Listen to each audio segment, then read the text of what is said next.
Hello everyone, we're going to be doing the Gloomhaven Spellweaver solo scenario. So if you want to avoid spoilers, leave now. Now that you've had your chance, we're going to start. Spellweaver solo scenario is Corrupted Laboratory. Requirements are Spellweaver level 5, and their goal is to loot the treasure tile and then escape through the entrance. So the introduction. Power corrupts. Your Spellweaver knows this, and heating is part of your mantra. Still, one should not fear power because of its dark underbelly. When the noble past stands before you, power should be embraced. Such thoughts are what led you to the Mixed District, with the intention of discovering a more potent concoction to aid you in battle. Such thoughts have now resulted in you standing outside a small alchemy shop, staring down at a red-faced quadrille. Oh, thank the oak, you've arrived on time, he sputters, pausing to catch his breath. I was just finishing up the potion, when some of my test subjects, they got overly eager to get their claws on more of its power. I had to flee for my life. I unfortunately left the vial down in the basement, guarded by my assistant. Quattro points towards the door. I'm sorry, but the subjects have overrun my lab. If you want the potion, I fear you'll have to find some way through them. Wordlessly, you step forward to the threshold of the wooden building. Power corrupts, though sometimes it happens in unexpected ways. So, door A is locked, and the treasure tile is looted. Read number 1. So I guess, quick overview. Usually I struggle with movement, and I build my character for AoE, but in this situation I need some big moves and some single target damage. So I brought the cards Frost Armor, Mana Bolt, Reviving Ether, Ride the Wind, Crack Explosion, Living Torch, Frozen Night, and Zephyr Wings. Along with that, I also have the items Cloak of Invisibility, Eagle Eye Goggles, Piercing Bow, Minor Stamina Potion, Minor Power Potion, and Drake's Scale Boots, which those will be useless in this scenario. So here we are, I have everything set up already, and it's ready to begin. So for my opening turn, I'm going to play Mana Bolt and Ride the Wind. Use the initiative of 7 on Mana Bolt, and we're going to be charging Wind with Ride the Wind. So, I guess I should draw this. So I'm going first, and I'm going to use Ride the Wind to move 1, 2, 3, 4, 5, 6, 7. I'm use the top of a Mana Bolt to attack. This guy should be at full health. Doesn't really matter who I attack. I guess I'll attack number 3. Got a +1 and a curse, so he takes 3 damage. Goes into 4. Have to divide and add them either when I open the door. So they should be 3, 4, and a Drake 2. And I'm adding a curse to his deck. This should be shuffled as well. Shuffle this quickly. It's not going to be any attacks anyways, but you're going to shuffle next round now. Because I'm going to use my Cloak of Invisibility to go invisible. Which will mean that none of these guys have any actions. I could only select invisibility. So that is the end of my turn. Wind is charged.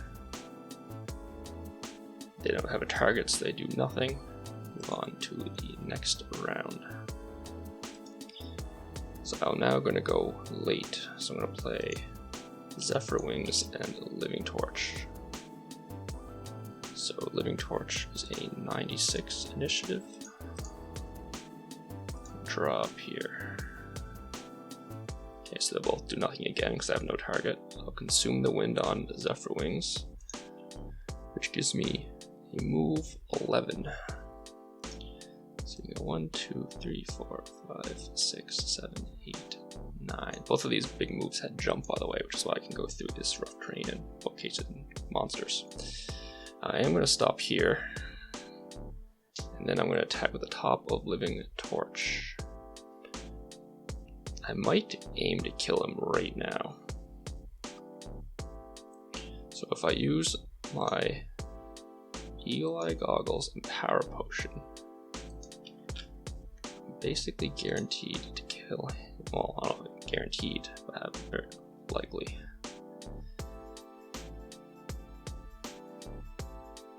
So I guess I should try that, right?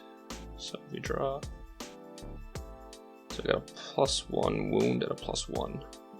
So I'm doing 5 damage, +1 is 6, and he's wounded. So that is actually perfect. So he's taking 6 damage. Ooh, 6 damage was down to 1. He is wounded. I am no longer invisible. I'm gaining experience from consuming the wind and using Zephyr Wings, but I'm going to level up after this to max level anyway, so it doesn't really matter. So I guess I can add him in.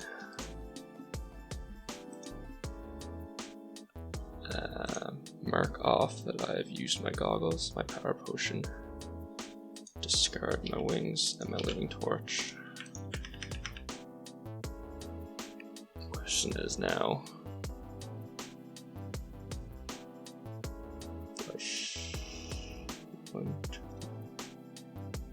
I think I short rest here. No, I won't.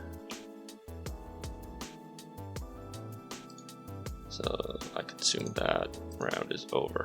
I think I'm going to play Chromatic Explosion and Frost Armor.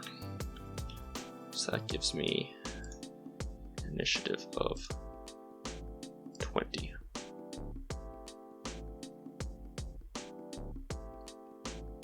So now we draw. They all shield themselves and heal.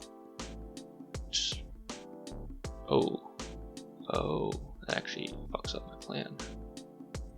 I should say that doesn't matter, but it definitely does.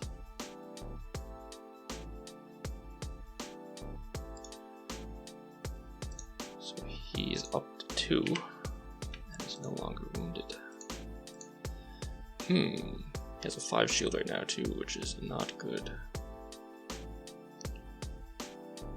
These are all going to move 3.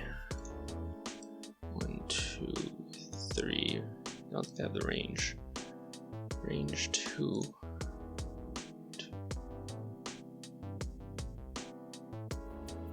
Actually, the top of that square be here. So yeah, he can't hit me. Oh wait, no, they're after me. I don't know what I'm doing here. So that's not going to matter, actually, yeah. I got confused, he stays there. He's shielded, whatever. I'm using the bottom of Chromatic Explosion to move 2. Charging Darkness. Ending my turn, and I don't think I can do anything with Frost Armor. I guess I could stun him. I'll use the generic top of Frost Armor to attack this guy. Do a +2, so 4 damage does not get through his shield.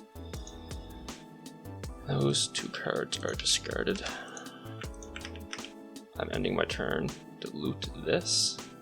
So now we read the next section. You grab the reddish black bottle from the chest and suddenly you hear the door slam behind you. That belongs to the master. Put it back. You turn around to see the looming figure of the stone golem blocking your escape. That must be the alchemist's assistant. Fortunately, you'll have to go through if you want to escape.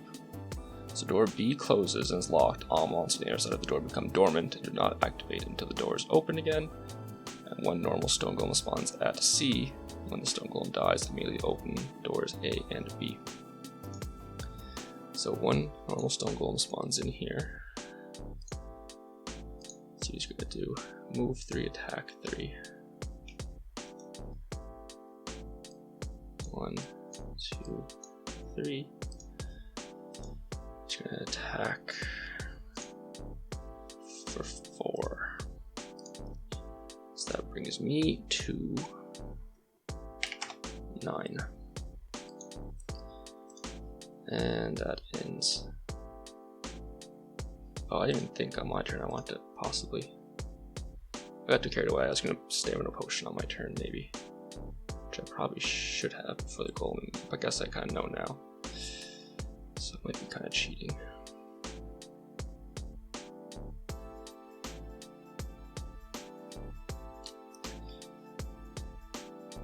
do a short rest instead. I think that's fair.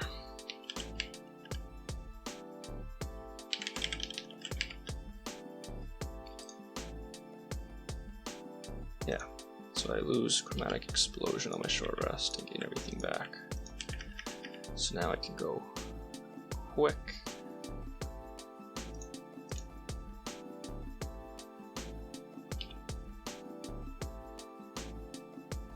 I think here. So I'm gonna play Mana Bolt and Frozen Knight. I keep trying to do this all the time. So Mana Bolt is a 7. We'll draw. So I'm attacking at a disadvantage to attack this black imp.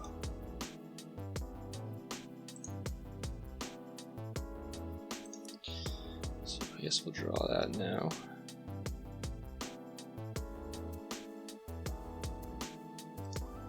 Actually, before I do that, I will consume the darkness and use the bottom of Frozen Knight to go invisible.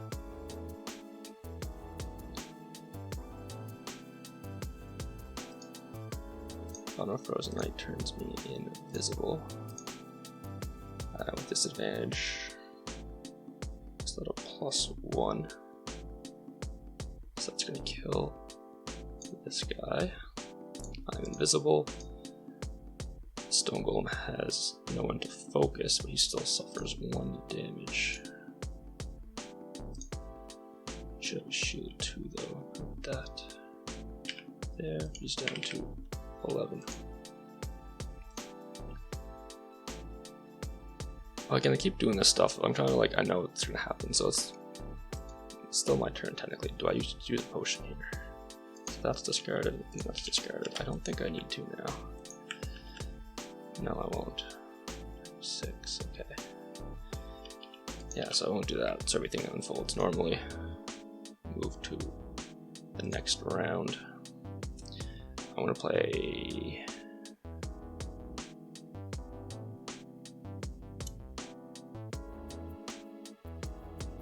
I'm gonna play Frost Armor and Living Torch. That gives me a 96. And we'll draw. So yeah, he does nothing happens because I'm invisible. So I'm gonna play the. What do I do here? Discard cards. I have Mana Bolt still.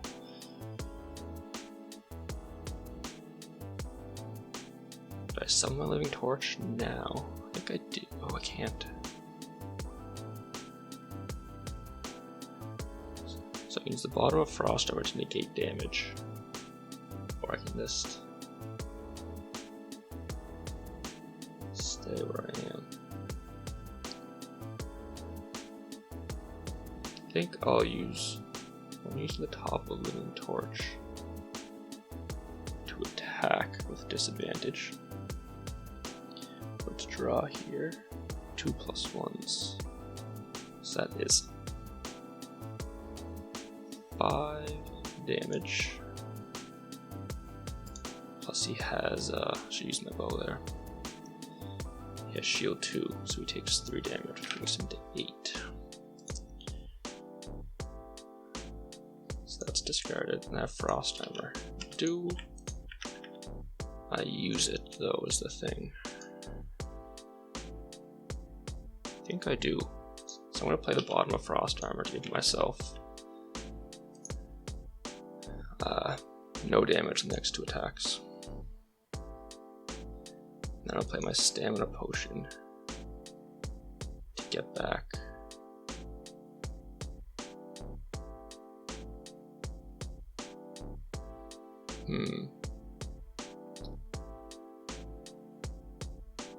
I'll take back Mana Bolt and Living Torch.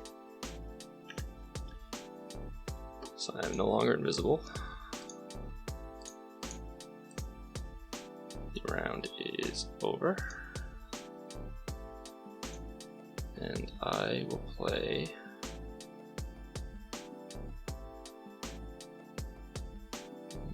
I'm gonna play Mana Bolt and Living Torch here.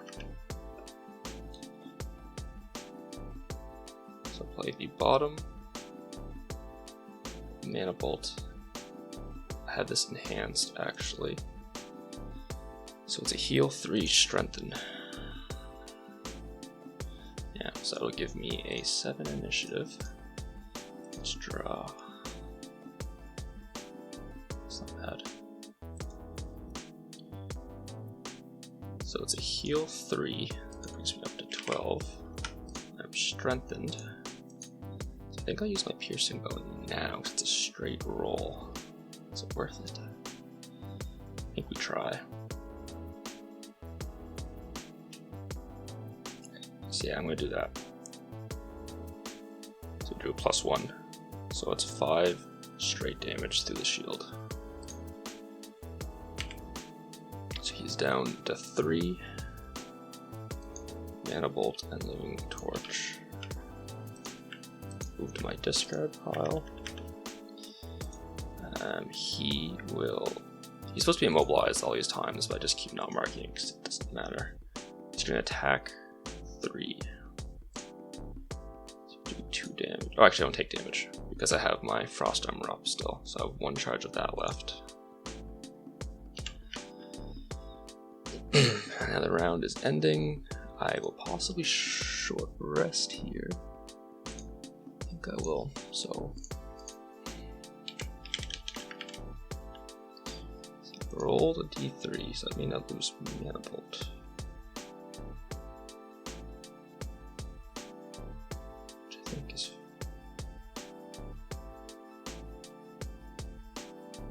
fine.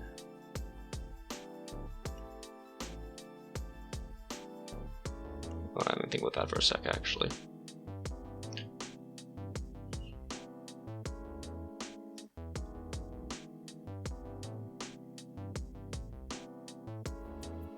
Might want to take a different loss. I think I'm going to do that actually. Roll again. I've lost Frozen Knight and I get to keep Mana Bolt and Living Torch.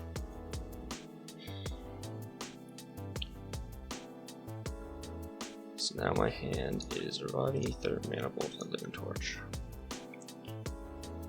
So I want to play Reviving Ether and Living Torch. Did I suffer my 1 damage? I don't think I did. So I play Reviving Ether and Living Torch. The quickest I can go is 80. I forget if I used my stamina potion. Using the bow. I feel like I did, but I didn't mark it off. So yeah, Reviving Ether, Living Torch, that gives me initiative of 80 if I use my Reviving Ether. So I'm at 80. Retaliate 3, range 3.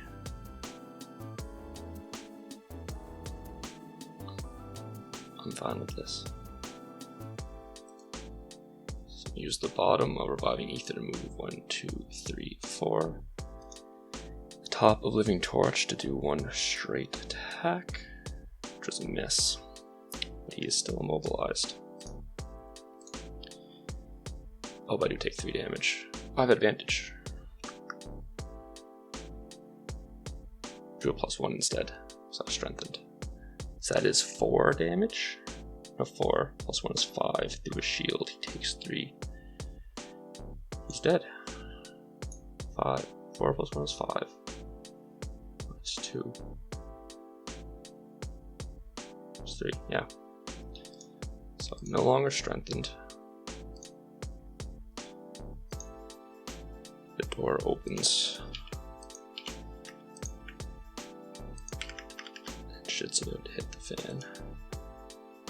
I took a retaliate. Actually, no, I didn't take my retaliate because I killed him. So now, let's see what we're gonna draw here. So this guy dies. And now we add, this door opens. So 2 elites and 2 more dragons. 2 elites, 2 tricks. So they're all gonna move 1. So he can't move, he's in the way. He'll move 1, he can't move, that's rough terrain. Move 1, move 1, move 1. Didn't kill this guy off earlier. He's there. Now move 4, attack 4, range 4, muddle. So 1, 2, 3, he would stop. 1, 2. He's gonna attack me from there. So that Drake has an attack 4, muddle. So I take 2 damage down to 9. I'm muddled. And 1, 2, 3, 4. 1, 2, 3, 4.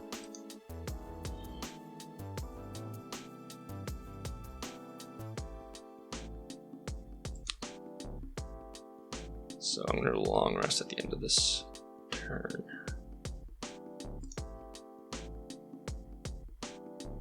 I mean short rest. I think that's everyone. I was like, why did they go before me? But I just opened the door. I kind of forgot there. A long rest, roll a d2. Is a 2. Which I'm fine losing that card. And then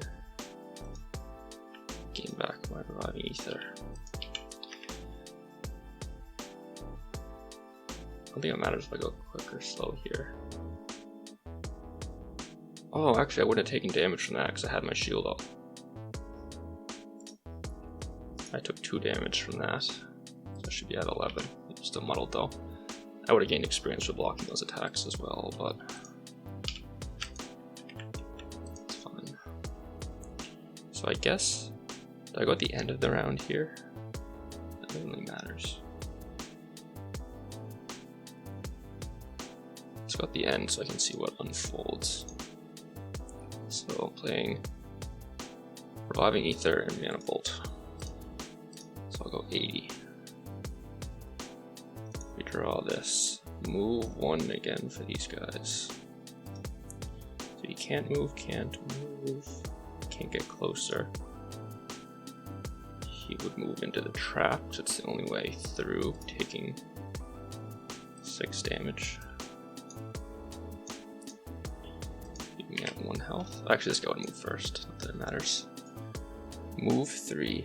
That's the same one as last time. So I guess I had draw that anyways. Range 1, 2. And he can target me. He doesn't have to move. So that's 1, 2 is the top of that. That's this whole circle. So he's gonna poison me. So he will draw a -1. Taking 1 damage, poison. What? I'm an idiot. I was supposed to go first. Not that it matters. I'm playing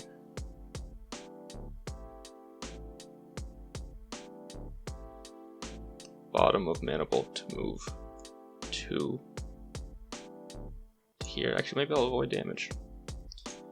And the top Reviving Ether to get all of my lost cards back. And charge Darkness. Let's mark all this off.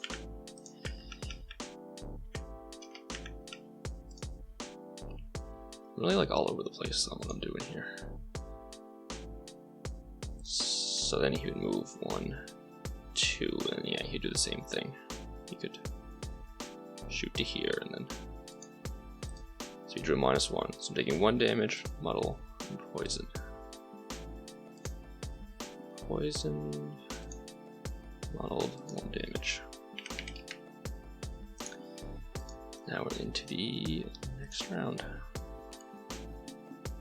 So I'm gonna play Frost Armor and Frozen Knight, which gives me an initiative of 20.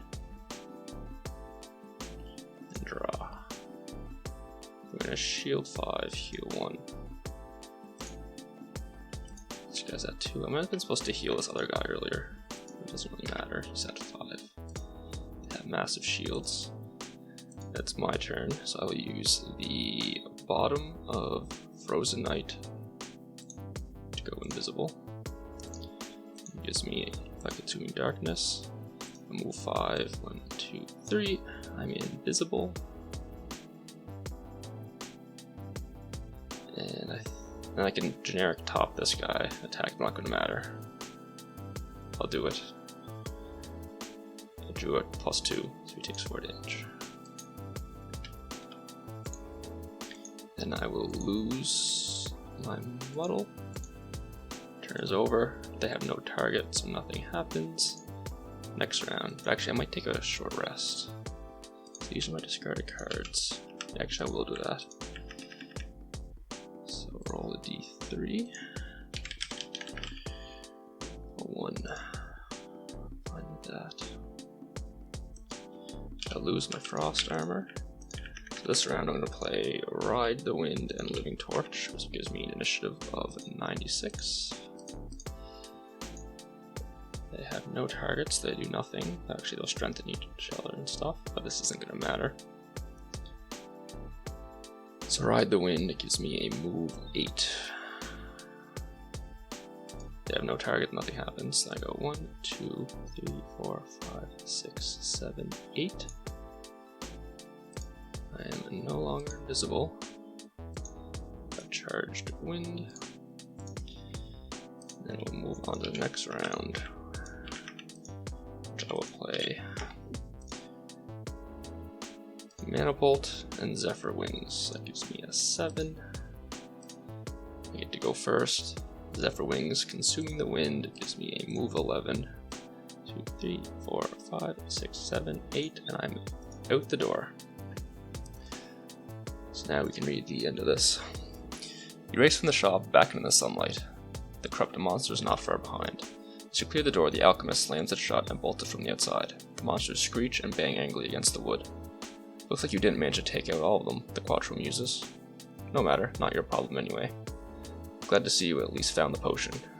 Given the nature of how the whole situation turned out, you can take it free of charge. Consider offering additional help, but you'd be pretty useless in your current state. It's time to head back to your room and get some rest. Then you'll be able to test the limits of your new power. So I get Volatile Elixir, which is item number 136. Again, if you do not want spoilers, leave now. Just looking it up. During your ranged attack, add +2 attack and gain advantage on the entire attack action. You suffer 2 damage for each attack made. It's a good way to like blow yourself up if you're damaging multiple enemies. But anyways, that's the end of this scenario, and it went very smoothly the second time. I actually did fail this the first time because I had some very bad luck on some draws. But if people are interested in this, I could possibly record some more scenarios in the future. Just let me know. I'm sure I may have made a few mistakes on this. Point them out if so, but I hope everyone enjoyed, and see you next time.